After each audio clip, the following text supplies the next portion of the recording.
introductions. It's good, of course, to have our usual team here.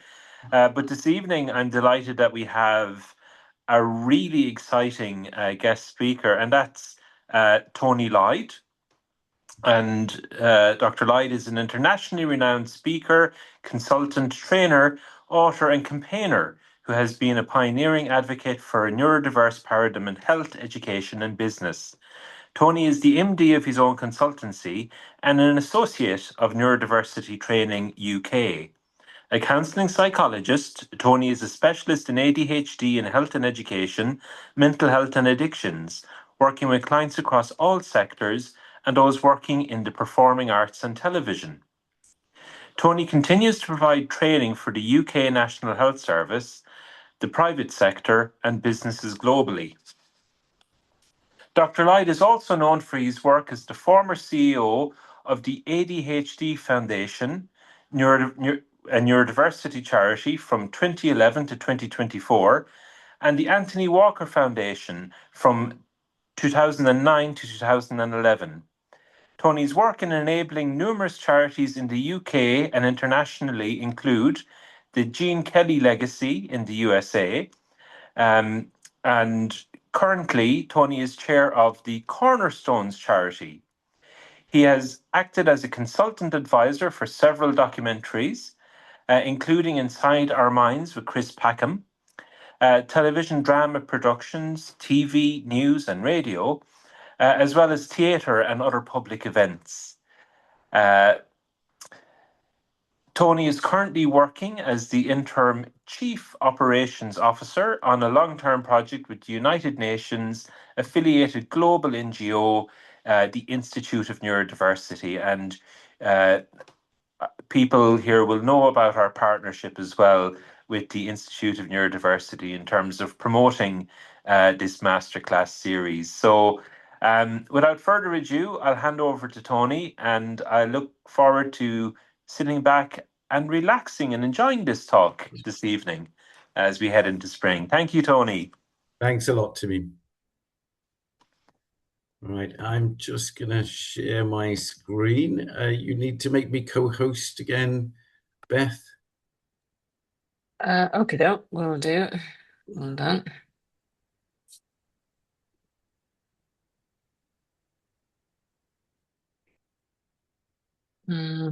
Saying, yeah, it should be fine. Okay, great stuff.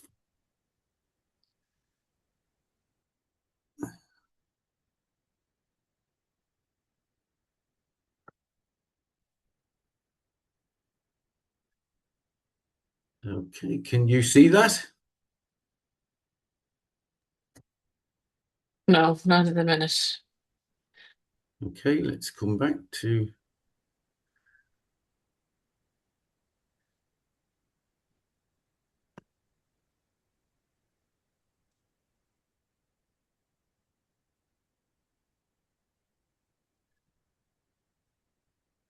No, Beth, it doesn't appear that I've got, it doesn't, well, it's sharing those other things, isn't it? Just bear with me a second. Can you see that now? So we can see your screen, Tony, just not your presentation. Okay, bear with me a second. Let's try one more time.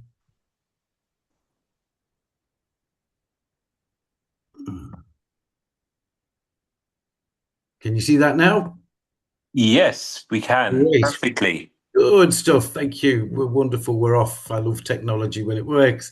Good evening, everybody. Thank you for being here. I'm aware you've all had a long day, so I appreciate your enthusiasm and interest. I'm going to talk for just under 30 minutes, and then we'll leave time for some Q&A. My kind of approach today is really looking at neuroinclusion in education and training. Fundamentally, that's because where neuroinclusion really starts, doesn't it? And thinking about how the neurodiversity movement as a global phenomenon has really created a lot of conversation, a lot of discussion in the education sector globally.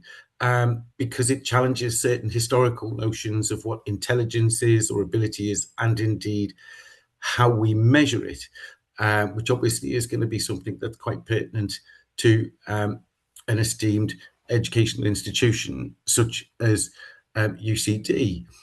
And of course, it's premised, human intelligence is premised, isn't it, on the fact that we have a genome that is programmed to be adaptable. And in a very rapidly changing world, a 24/7 economy, a global village now where we are communicating and interacting with people, not just in different countries, in different time zones, with different cultures. And it raises a lot of questions, doesn't it, about, well, what is what we once considered normal, average? The world has changed. Our experience of the world has changed, particularly since the advent of the technology revolution, which is barely 40 years old, and now particularly as well through the various media platforms that we all use, both for work and socially. So just thinking about some of the key challenges in the four main areas, really. In education, I would argue that this is often being viewed through a lens of hierarchy. Who are the winners? Who are the losers? We only allocate so many A grades each year. Doesn't matter, if there are sort of a lot more people achieving good marks, we raise the threshold for a mark. There is something about our culture that is embedding hierarchies right from when we first start school. Thinking about what the lived experience of parents is, particularly at the minute, there's a sense that they really have to fight for this universal right for their child to have an education that includes them, that isn't designed to make them fit into a neurotypical system. Neurodivergent traits are sometimes viewed as behavior problems or non-compliance. And the provision of that support, that enabling, is inconsistent in mainstream education. And there is this sort of conversation now about moving from the language of adjustment and accommodation to one of enabling, that has huge challenges, doesn't it, for pedagogy, and for what we used to consider or traditionally considered to be academic excellence. We know that support is limited by funding. That's a realistic kind of argument, but is it? Historically, seeing children with different learning differences, dyslexia, dyspraxia, dyscalculia, autism, ADHD, was framed as something specialist because it was supposed to be a very, very small minority of the childhood population. And yet we know that at least 1 in 5 human beings, that includes school children, are going to have one of these 5 main sort of neurotypes that we know are naturally occurring, that have been there for as long as human beings have been walking this planet. And this gap that exists within our education culture has really often been brought about by how inclusion has been disincentivized, with academic excellence being framed in the context of, well, what was the grade average of the school? How many firsts did the university get, etc.? And again, it's this thing about, hierarchies, this idea that some people are superior to others, permeates how we understand and have always approached education. And then that, of course, flows into employment, doesn't it? Because your academic achievements play a significant part in the career and employment trajectories that you have. There has been significant progress in the business sector, probably more in the business sector than there has been in public services in some respects. But arguably, some of that is performative. And a lot of people say, well, I have to mask and pretend to be neurotypical in order to be able to get by. And that, if I disclose, that leads to stigma.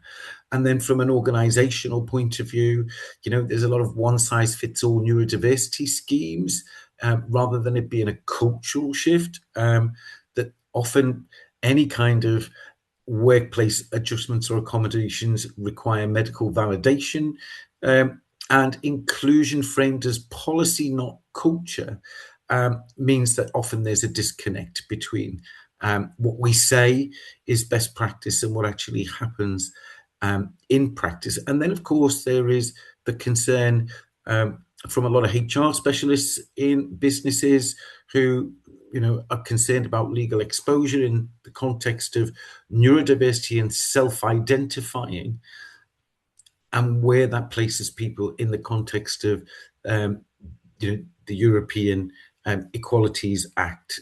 And again, we see this also in health. We often know that people are waiting a long time to get a diagnosis. There's often been misdiagnosis or misdiagnosis. There is this then pressure on people to self-identify, which is something that's being criticised by some politicians and media outlets as some trendy kind of identity thing. The care system still focuses on symptoms rather than characteristics, and of course it's all deficit based. And of course, let's look at the history of how psychiatry has been used by the state to pathologize difference. Think about how, right up until the 1950s in the medical lexicon, if you were somebody of color, black or brown, you were classed as intellectually inferior in a diagnostic manual. LGBTQ people were still classed as mentally ill in the medical diagnostic manuals right up until the 1990s. There was even a diagnosis for runaway slaves in the States in the 18th century. So, we have to think about how language and how even professions have had to fall in line with whatever the cultural convention was, the popular convention as determined by the policymakers. And of course, we know that the treatment models are not very well connected, some arguably inconsistent. We know that NDs have often been misclassified or misconstrued as mental health problems. We know that children who are not sort of super compliant are sometimes labeled as having emotional and mental health difficulties, rather than, well, actually we're not knowing or not understanding what their particular cognitive profile is in order to be able to differentiate learning, which again places huge challenges on everybody, including health practitioners. Because again, I know a lot of clinicians who are autistic and ADHD, but they would never disclose it because within that profession, it's seen as a disorder. You've got something wrong with you. And in the justice system, I mean, it really doesn't need much extrapolation, does it? We know that the population of neurodivergent people in the justice system has been extraordinarily high, again, linked to school failure, lack of employability, socioeconomic deprivation, self-medicating. And then, of course, there is that notion, isn't there? Well, we support people in the justice system. Why? Because they're not really as deserving, because they're criminals. Even, I think, just as recent as 3 years ago, in the UK, the landing page, for example, for the National Health Service ADHD service opened with people with ADHD experience three main difficulties: inattention, hyperactivity, impulsivity. They're more likely to become alcoholics, take drugs, and commit crime. That was right up until 3 years ago. So really, across all sectors, we know that awareness and understanding is still not great.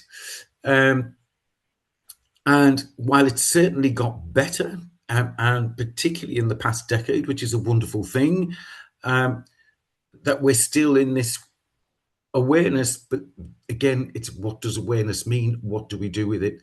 How do we connect systems? How do we connect services? How do we embed something that is a cultural change so that sort of inclusive design and a neuroaffirmative culture is become the norm, in the same way that equal marriage for same-sex couples, for example, has become the norm. So the stigma still exists, but we know that communities are a lot more informed and more visible. Obviously, the internet has democratized knowledge, and there are some professionals who found that very challenging. We've seen a trivializing of neurodiversity in some parts of the media, where it's being portrayed as, benefit sort of chasing, welfare, dependencies. But we also see a growing number of support groups coming together to support one another, as a counterpoint, really, to policymakers or politicians saying, "Oh, well, this is a trend, social media trend." When we know, in fact, that it's not a trendy social construct that's being created by public figures who speak out about their neurodiversity, and that, in reality, we know that, for example, the use of antidepressant medication is about 1,000% higher than for ADHD, as one example. So here's the challenge for any education institution: is there is an inconvenient truth here that neurodiversity is a triumph of lived experience over theory, which was coined by Ned Halliwell. Because we know now that 29% of all entrepreneurs are ADHD, and 74%, in a survey in the UK, 74% of the legal profession identified as either autistic, ADHD, or both. We know that 70% of people in marketing and sales are either ADHD or dyslexic, or both. Over 55% of the construction industry, dyslexic, ADHD, or both.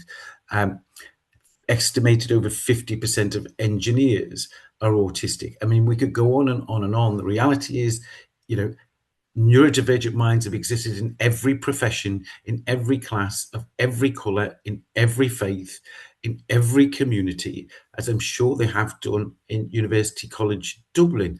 But they've always been there, of course, hiding in plain sight. And that's because we've often grown up with this assumption, isn't it, that those children who were seen as having additional learning needs were never the ones that ever got good grades in school or ever went on to have good and successful careers, because that was the cultural premise. So the very fact that so many people now are coming out of this neurodiversity closet has rather challenged some of those old-fashioned sort of hierarchical notions of, who is intelligent and what their life chance trajectories are going to be. And I think that's a really positive thing. But we know exclusion starts early, because our education system, in primary and even in some universities, is designed to meet, in early childhood, early school, it's about meeting, normative neurodevelopmental milestones, and you're pathologized when they're not met. How many times have we heard about children with NDs being labeled as immature and naughty? A lot of these old kind of stereotypes still hang around. Being able to sustain concentration on tasks that are deemed necessary by educators, but in the minds of children and young people that are genetically programmed to still prioritize connection and attachment and safety over intellectual learning, because their brains do not reach full maturity until age 32 or thereabouts. There's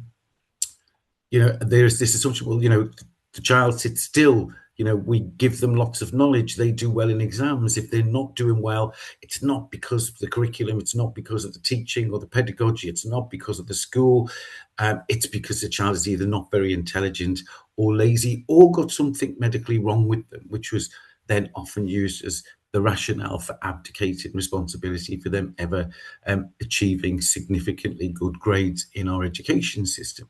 There is the expectation of these young people would demonstrate a preference for consistent compliance and moderated emotion, when we all know that, the neocortex part of our brain isn't really executive functioning skills, self-regulation, inhibitory control, doesn't reach maturity until very late adolescence, in early 20s.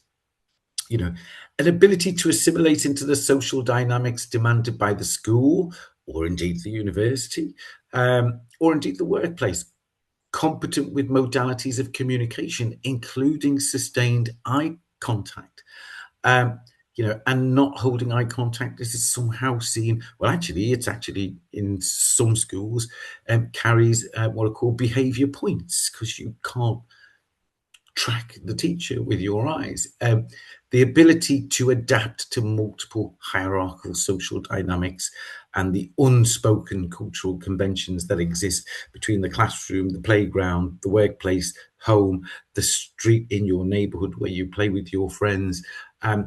There's a lot of learning to do in childhood, and increasingly now with 150 television channels to choose from, average 7 hours a day on screens, which have significantly reduced the capacity to sustain concentration by about 80%, according to some research over the past 20 years.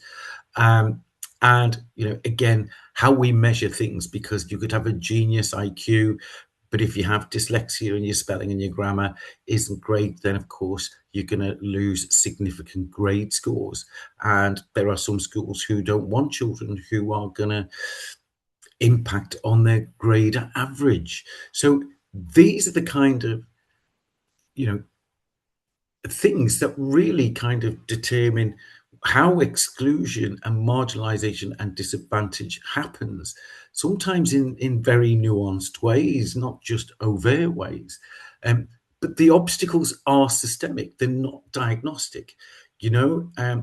Our obsession with what is normal, what is average, is really misleading, because actually we know that diversity in so many ways across the human genome is far greater than we ever realized.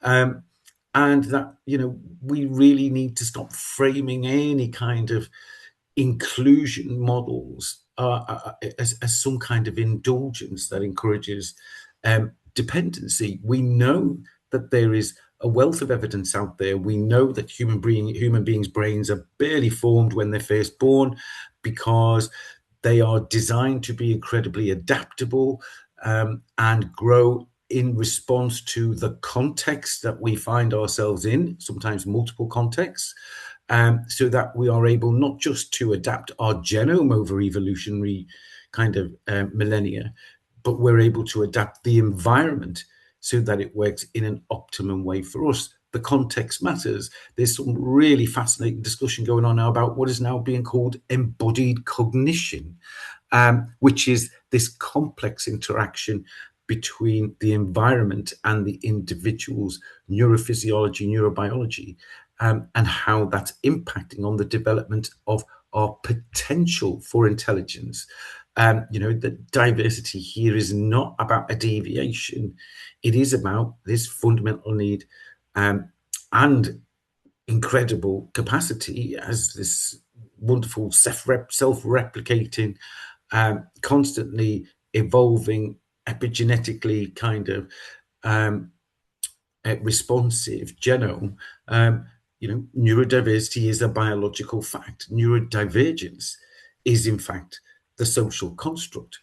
But we still need to have diagnostic kind of labels, don't we, in order for our ability to access opportunities that are available to everybody else. Although historically, sometimes those labels have in fact been a cage that have constrained you and is significantly impacted on your opportunities, no matter how talented you were, because of the stigma that was attached to them. I often think, would Leonardo da Vinci and Einstein and Mozart and Ella Roosevelt all been in the special needs class in school? But the fundamental reality is we cannot survive if we cannot learn. And we cannot learn if we don't feel safe. The very building blocks of human intelligence, nature's blueprint for human intelligence, is those core needs of attachment, connection, safety, are met in order to optimize the flourishing of our neocortex that deals with our intellectual functioning, but is integrated across all brain regions, because emotion plays a key part in the development of human intelligence. And somebody who read classics, who was listening constantly to lecturers telling me about the triumph of reason over emotion, well, yeah, but I think there was possibly an indicator there that we were throwing the baby out with the bathwater. So thinking about then this adaptability that has made us the most successful species on this planet. I might hold back on saying the most intelligent, because some of the things that are going on in the world might perhaps contradict that. But really, it is about understanding that neurodiversity, our neurodivergence, isn't a fixed checklist.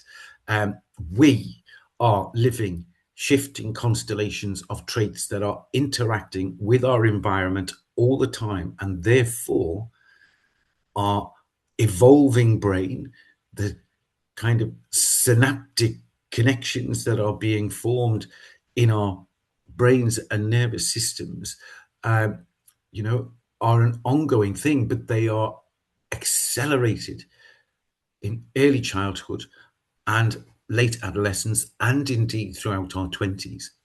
So this, of course, makes a really important case, doesn't it, for a more dynamic, needs-led and asset-led approach to how we educate, socialize, enculturate young people, and not see them through, a deficit-based lens or a static, stigmatizing diagnostic category, because we are, in fact, a very dynamic, adaptable species.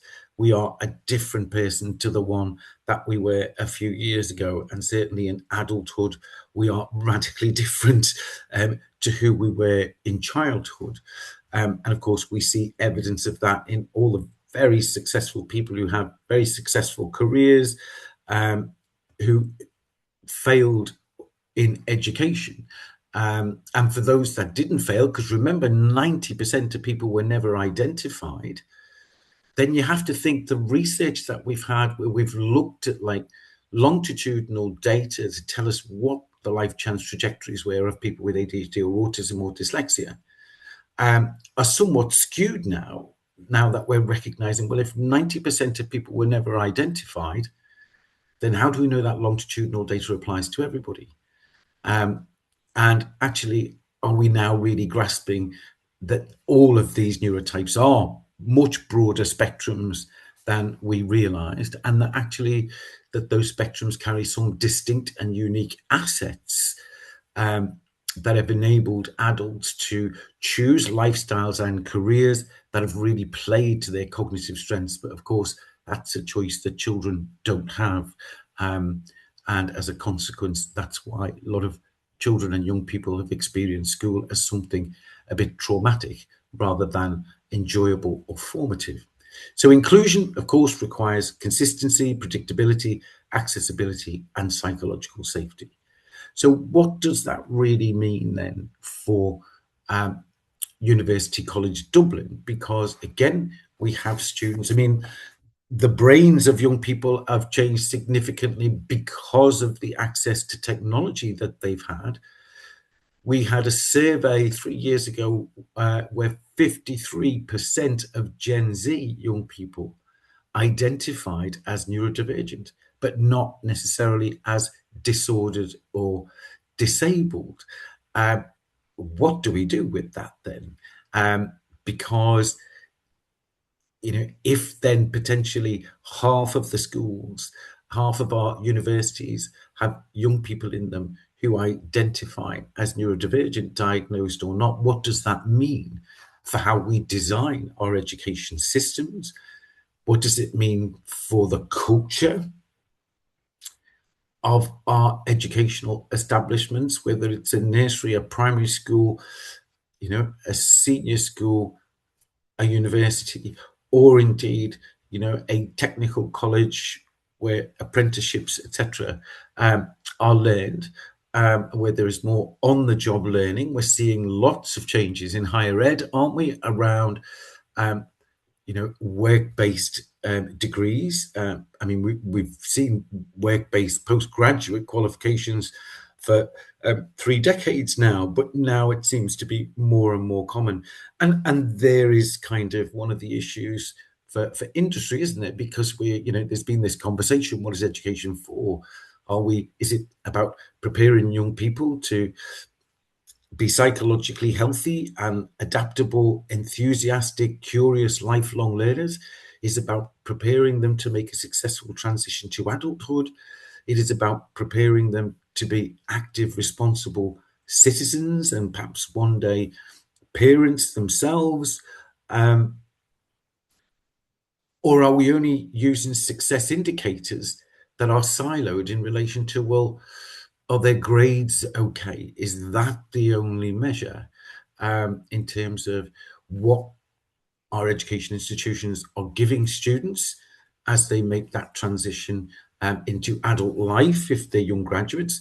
But again, we're also seeing growing numbers of people later in life, again, accessing degrees and other qualifications and postgrad qualifications later on in life, and having career changes, because again, most people now, unlike 50 years ago where you had a profession and that's what you did all your life, people are changing professions more regularly now. Technology is making some roles obsolete, and that is accelerating, particularly in the context of what is now called the fifth revolution, which is the advent of artificial intelligence systems. Although I don't know why we call them intelligent systems when in fact they're large language model data sets. It's the insights they give us.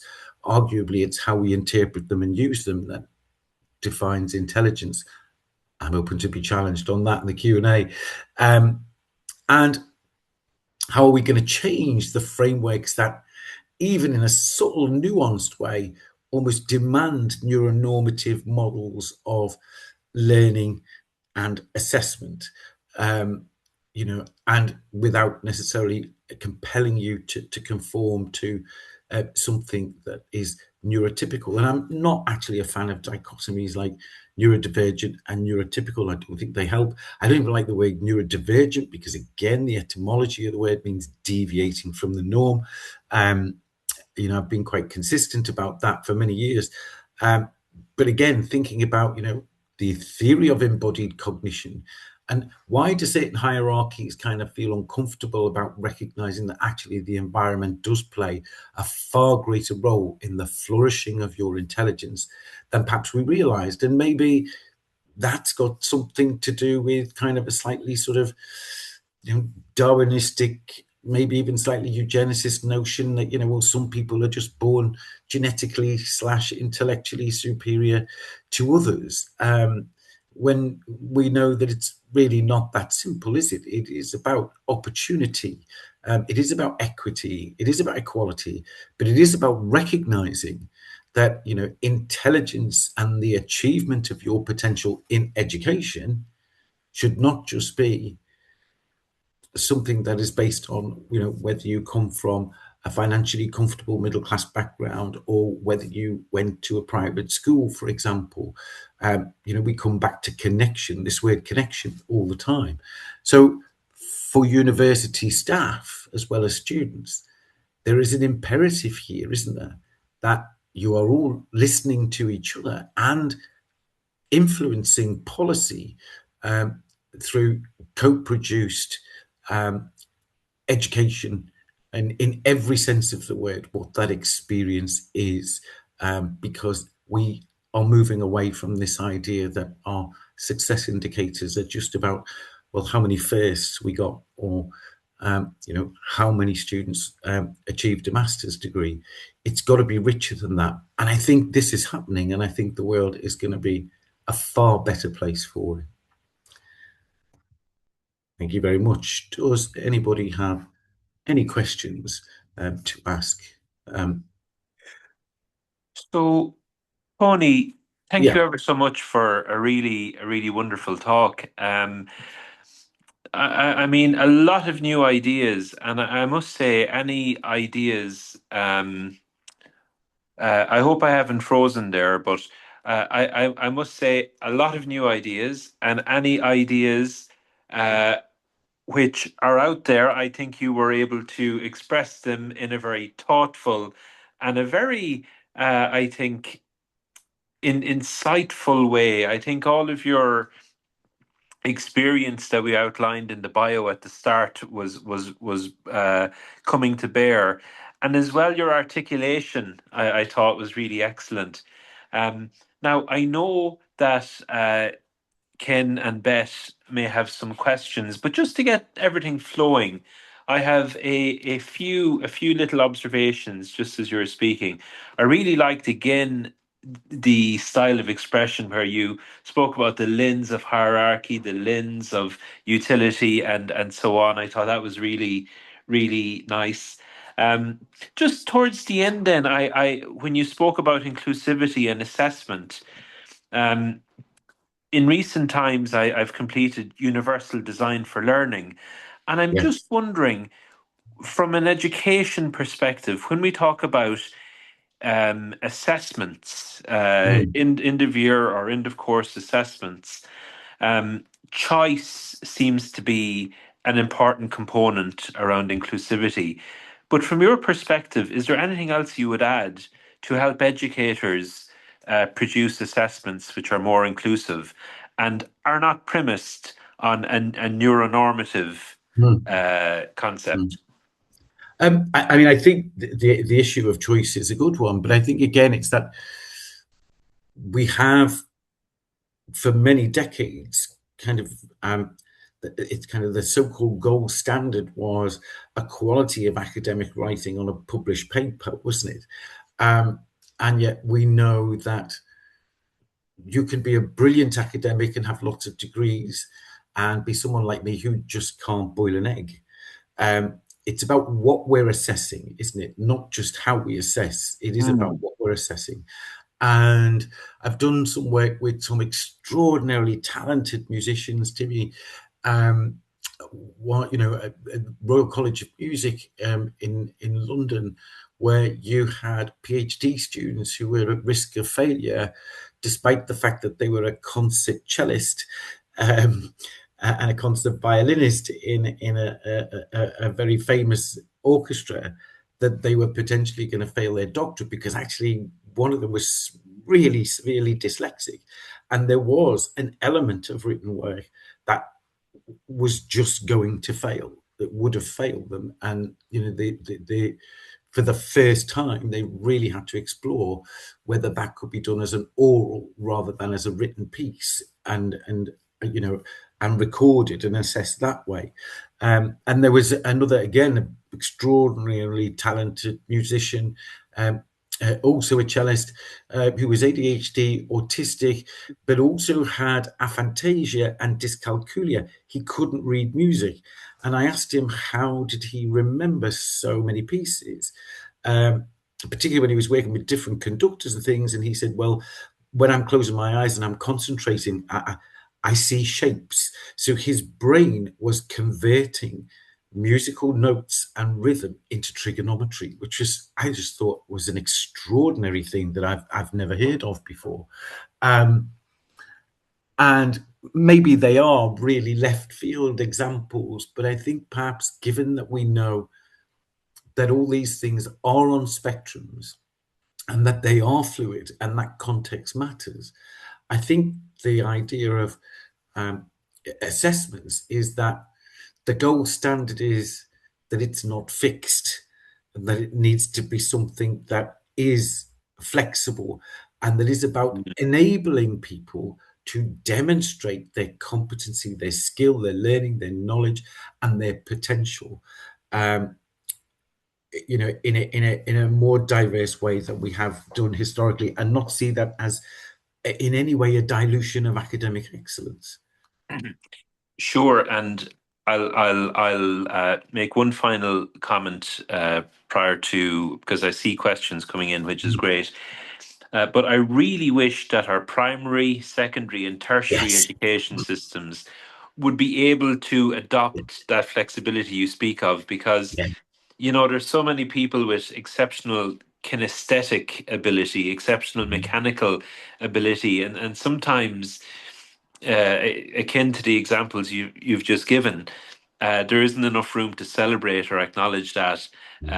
Sometimes it can be meant to feel less than, you know, in particular reading and writing skills. So I think, yeah, thank you for that answer. Thank you. I agree with everything you've just said. Thanks, Timmy. Thank you. In there. So, good afternoon, everybody. My name's Ken. I'm from ADHD Ireland. If you have any questions now, I say it would be a great time to just drop them into the Q&A. We'll try and get through as many as we can between now and 6 o'clock. I'd like to start off with one just came in from Nicole. She says, great talk, Tony. I'm watching this with a student, and he asks, what role does neurodiversity play in the so-called male loneliness crisis and the incel phenomenon? Can an enhanced neurodiversity paradigm be used to directly affect these problems? That's a really interesting question, isn't it? Because we know. Let's find for that one first. Yeah, we know that neurodiversity presents differently, you know, across genders. And when I say across genders, I don't just mean that binary straight male female thing. You know, because we know, for example, 1 in 100 people, I think, are born intersex, and the hormonal endocrinology of people is variable, and in women, for example, you know, we know that there are certain challenges or differences in relation to learning and cognitive functioning at the luteal stage of a woman's menstrual cycle. But when it comes to the manosphere and this, I think, far greater recognition of emotional well-being and mental health, it's interesting, you know, asking the question from a man's perspective, because historically we have, I think, shamed and stigmatized women as being over-emotional. In the past, we know that women are significantly more likely to be diagnosed with mental health problems than men. And I think some of that has been a sort of, you know, again, a historic, sometimes nuanced, sometimes overt kind of misogyny. But in relation to men, I think there are so many other factors in play here, Ken, around identity. You know, I talked before about 53% of Gen Z identifying as neurodivergent. We talk about, you know, when I was a young lad, you know, I learned about myself and who I was and my identity from the friends I had in school, in my class, from the friends I had on my street, in my neighborhood. Now, young people are growing up in a global village where they are, you know, communicating with people in different time zones. They are witnessing through social media all kinds of different and diverse expressions of masculinity, femininity. If you look at young people's friendship groups now, you know, again, when I was young, it was white and straight. Now you see groups of young people and their friendship groups. There are black young people, brown young people, Chinese young people, gay young people, trans, straight, autistic, dyslexic. They are so much more accepting and innately embracing of diversity, which I think is a wonderful thing. But I do share the questioner's concerns about the vulnerabilities in relation to a continually escalating number of young people who identify as experiencing anxiety and depression, because it raises the question, doesn't it? What kind of society has my generation created that has brought about so many young people experiencing psychological distress? And I think for too long, you know, policymakers and sort of public service leads have designed services that kind of work for the service, but not necessarily the people that use them. And that, you know, we all believe that education is a fundamental good. Well, not for some children in terms of what their experience of school has been. And I think that we have seen pervasive levels of learner anxiety amongst the younger generation, which we know through research makes them more vulnerable to anxiety and depression from adolescence onward. So I do think that it is something about how we socialize,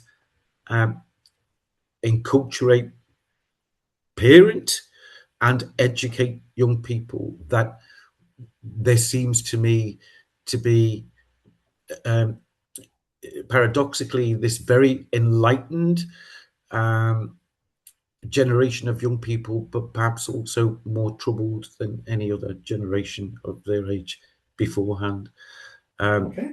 I wish I knew what the exact causes are, but we can hypothesize, can't we, as to social media, extreme pressure on education, anxiety about what's happening in the world, and what they see on the news. I never got to see any of that when I was a child. I was not exposed to it. I think COVID pandemic, I think a lot of young people think the world is perhaps not as safe a place as it was for our generation. That just leads into to another. I was going to go to Grigori. I'll go to Grigori in a second, but just a question came in that just touches on what you were just saying there. So, it's coming in from Patrick saying, I've recently seen it suggested that the rise in self-identified or diagnosed neurodivergence is a response to the increasingly traumatic, unstable world. Have you come across this idea, and what would be your opinion on that? I think there's a thread of truth underlying the question, and that is 90% of people were never identified or diagnosed. They've always been there.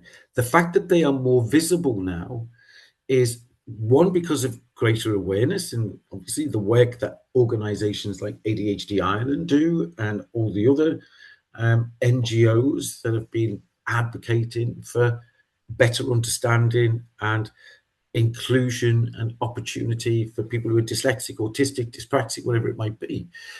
So there's the greater awareness, and I think less stigma and shame, so that, certainly when I was a child, I was a very bright boy, so I couldn't possibly have ADHD in school, because ADHD was just about naughty boys then, apparently, and that you grew out of it, obviously, on your 16th birthday, right up until 2003.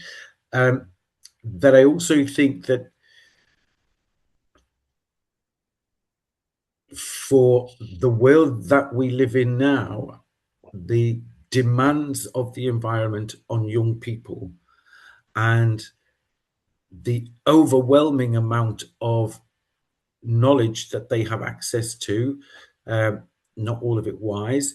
And also, I think, our news is really toxic and divisive, isn't it? I am barely watching the news now. I've restricted my reading of newspapers significantly because I know that this planet has 8 billion people on it, and every day those 8 billion people perform multiple billions of acts of kindness and love and respect and care and nurturing, and that doesn't make the news. And I do worry that we are telling young people from a very early age, got to work hard and pass this exam because it's going to affect your whole future. Well, no, it's not. Certainly not, in school age. That, we create hierarchies where there's winners and losers, and I'm not against competition, but in children's brains, the genetic imperative for them until adolescence is relationship driven, not competition driven. And I do think that there are important lessons to be learned and some very important questions that need to be asked and publicly debated by policymakers everywhere. Is what is it that we have done to our society that has resulted in so many young people experiencing psychological distress or identifying as being anxious or depressed, and that is actually the prevalence of mental health problems is higher amongst the neurodivergent community. I think is indicative of how much tougher it is for them growing up in a world that is designed for this average notional neuronormative child. Okay, thank you very much for that. And maybe come back to that. Just to try just get Gory's question in before we run out of time and I get given out to. So how can educational institutions adopt a restorative approach to inclusion in all facets? One that recognises neurodivergent people not as needing permission to belong, but as already integral, so that their presence makes society a more truthful reflection of itself. Is that a statement or a question? Because if it's a statement, I agree with it. There's a question mark on it, so, but I think yes, I would take the statement. I agree. I agree with all of that, and this is where we talk about inclusion by design. And implementation is actually a cultural thing, isn't it? It's not just a mechanistic thing. It is a cultural thing around how human beings perceive those around them, and in what ways they might be different, because everybody's brain is as unique as their fingerprint, because that is the universal design. That is diversity is the norm, and that we are, I think, even though the pace of change is slow for some of us, that we are moving towards a more enlightened understanding of what it is to be human, what it is to be intelligent, what it is to realize your potential, what it is to have opportunity. And let's remember that opportunity is not the same as equity.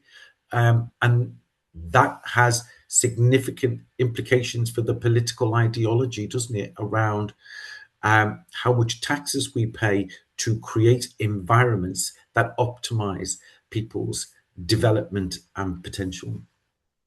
Okay, so probably just time for a couple of quick questions just before we wrap up. But just an open question. So what does an ideal world look like, and what do we need to do to get there? Oh my God! How long have you got? That's a brilliant question. I think that's a debate amongst students, isn't it, to have, because they are going to be inheriting the world. They are going to be the future leaders, lecturers, politicians, entrepreneurs, parents, citizens in their communities. I don't know that certainly my generation have necessarily done a great job of deciding that. I do think that it is about discussion and debate, isn't it? And it is about listening, and it is about understanding that you belong by virtue of your humanity, and that historically, we have excluded people and used academic data sometimes to justify it with selective abstraction of data to say, oh, well, the reason these people don't really achieve, it's because they're not very intelligent, when we know that that's not true.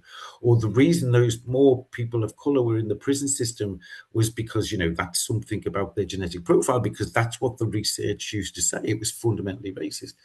I think we are more enlightened now, but I do see an inevitable tension between some of those established hierarchies and patriarchies that have done very well out of the culture that we've had, and that inevitably there will be some people who think that they would be losers in a world that was more equal.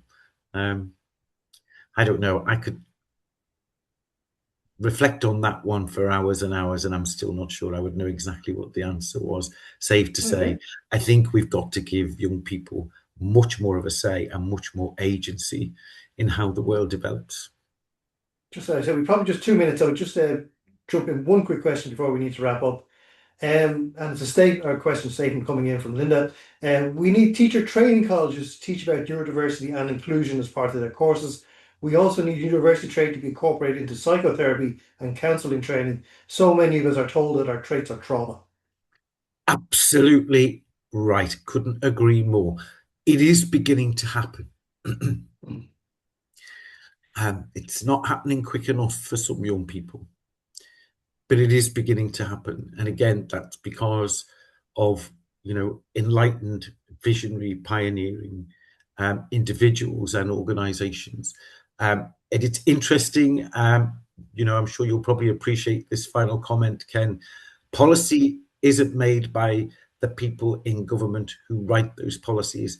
They write those policies in response to what their electorate tell them they want in a government. Cool. Okay. Thank you very much with that. Just for coming up to the time, I'll hand you back to Timmy.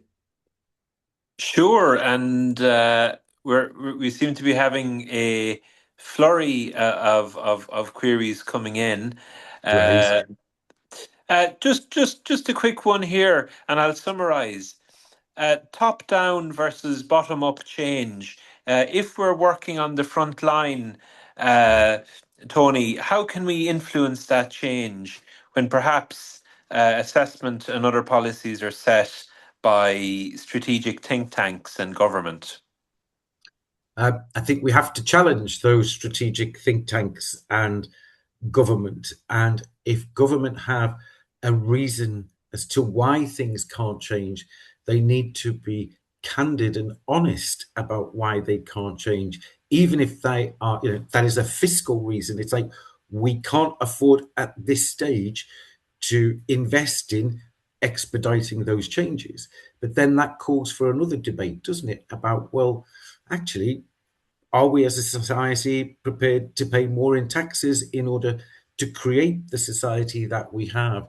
It starts to become, doesn't it, about macroeconomics and increasingly as well over the past couple of years, geopolitics, where we've seen a real backlash against diversity coming from the United States, for example, that has had an impact on other countries.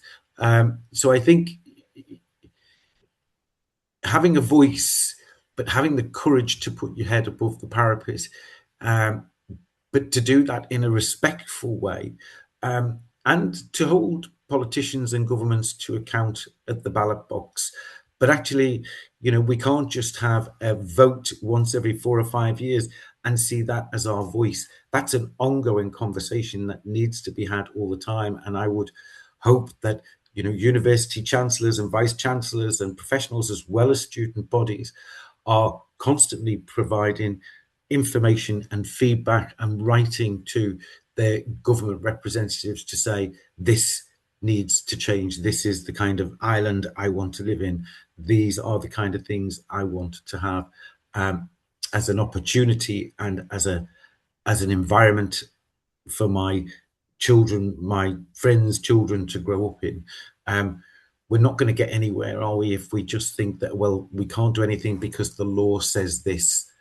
We can change the law, we can change the culture, we can change the systems, but we have to play an active role in it. And that's where being an active citizen is so important. And I'm not sure that our primary and secondary education systems particularly encourage non-compliance or speaking out. Oh, that's radical. It's not radical. Just to say, we're on the stroke of 6, so we'll move to finish up. But there's a lot of nice comments and words of thanks coming through, Tony. If people are interested, and I think they clearly are, where could people read, listen to, or hear more about your work?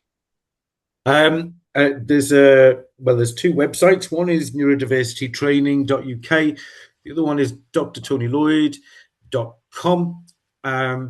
And obviously I'm quite involved with ION and a number of other sort of NGOs. I'm finally in semi-retirement, getting around to actually writing some books which have kind of been on the back burner for the past 15 years. So it's really just about what's on website. But there are numerous podcasts out there that I've appeared on for numerous different organizations. So I think if they just Google me, but probably put ADHD after it, then they'll probably get to hear me drone on about a lot of things that I've talked about today. Well, you know what? I think you're not droning on. As somebody, I don't know if that's a Liverpudlian accent, but It is, just yeah. over 20 years ago, I lived in Liverpool for a year, and I have very fond memories of it. And the melody of your accent is quite reassuring for me. So Great. perhaps perhaps on that note, we'll finish up. A big thank you to Tony, Dr. Tony Lloyd, for being with us this evening, and as ever, thank you to Beth Kilkenny of the UCD College of Health and Agricultural Sciences, and of course Ken Kilbride of ADHD Ireland, as well as our partners in the Institute of Neurodiversity, Neurodiversity Hub, and Maynooth University, as well as UCD, for bringing you this talk. So thank you very much, Tony, and wishing all of the people watching a very happy spring. Thanks a lot. Thank you. Goodbye, everybody. Cheers. Take care now.